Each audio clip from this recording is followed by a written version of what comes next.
We've had great success with an independent central bank setting interest rates to stabilise inflation.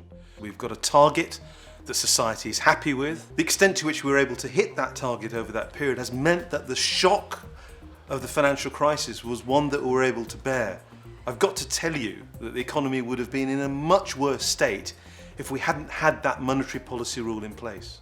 By that token, it makes a lot of sense to have a fiscal rule in place. Following the financial crisis, public debt more than doubled to nearly 90% of output in the UK.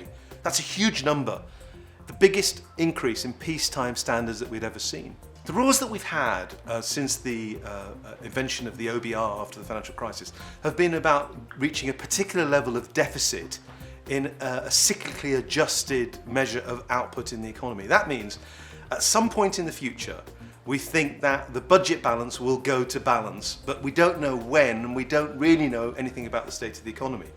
So in the language of economics, it's an incredibly noisy instrument. Nobody really knows what kind of shocks are going to hit the economy and whether fiscal policy has to respond to those. So in that sense, the target doesn't really make a lot of sense. A more appropriate target would simply to say we will try and keep debt levels low in the same way as we try to say price stability will mean inflation is low. And then as a result of that, we ask our fiscal policy makers to draw up plans for the sequence of primary surpluses. That is, the deficit before we pay any interest on existing debt.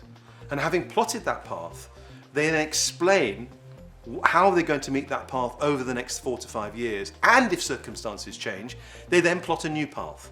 And that seems to me a much more sensible way of thinking about fiscal policy. Because in the end, it's not that debt gets paid off through a sequence of very large surpluses.